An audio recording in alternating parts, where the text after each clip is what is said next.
பறந்து வாழும் டான் தொலைக்காட்சி நேயர்களுக்கு இந்நேர வணக்கம். இன்றைய கதைவழி அறமொழி நிகழ்ச்சியில் நாங்கள் பார்க்க இருப்பது நட்பு.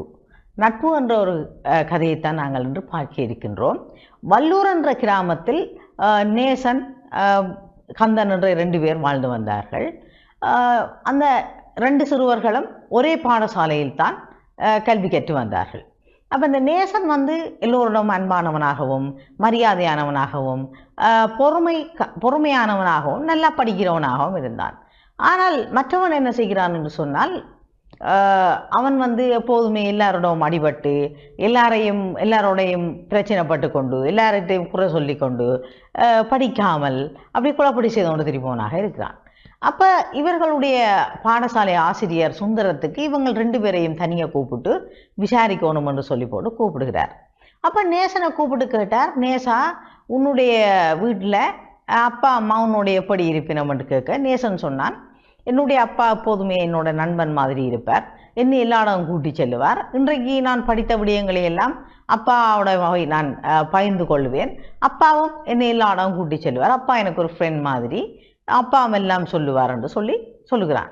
அப்போ பிறகு இவனை விட்டுட்டு கந்தனை கூப்பிட்டு கேட்டார், தம்பி உன்னுடைய வீட்டிலே அம்மா அப்பா என்ன செய்கிறவன், உன்னோட நல்லா பிளங்குவினமான்னு கேட்கிற போது அப்போ அவன் சொல்லுகிறான் என்னென்றால், அப்பா எப்போவுமே நான் எதை கேட்டாலும் அடிப்பார், என்னை அடித்து துன்புறுத்துவார்.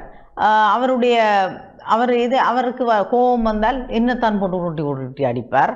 அம்மா எப்போவுமே டிவி சீரியல் தான் பார்த்து கொண்டிருப்பார், என்னோட கதைக்கிறதும் இல்லை, எந்த படிப்பை பற்றி விசாரிக்கிறதும் இல்லை.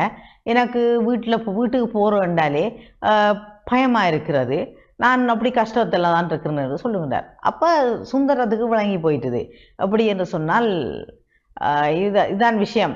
நாங்கள் வீட்டில் இருக்கிற நிலைமை அவனுடைய நிலைமை தான் அவன் இங்கே எப்படி நடக்க காரணம் என்று இந்த ஆசிரியர் சுந்தரம் என்னன்னு சொன்னால், அவர் இந்த கந்தனை கூப்பிட்டு கந்தனோட தான் ஃப்ரெண்ட்லியாக இருந்து கந்தனுக்கு ஒவ்வொரு நாளும் என்ன நடக்குதுன்னு சொல்லி கேட்பார்.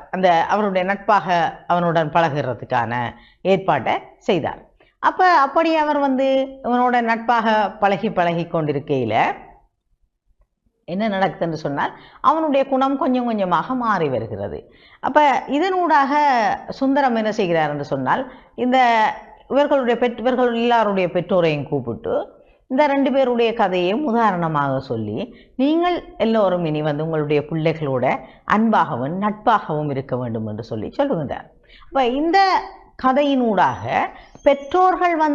பெற்றோர்களால் அரவணைக்கிற பிள்ளை நல்ல பிரஜையாக நாட்டுக்கு கிடைக்கும். பெற்றோர்களால் அரவணைக்கப்படாமல் பெற்றோர்களால் மூர்க்கத்தனமாக தாக்கி வளர்க்கப்படுற பிள்ளை நாட்டினுடைய சமூக விரோதியாக எதிர்காலத்தில் மாறுவதற்கான சந்தர்ப்பம் ஏற்படுகிறது.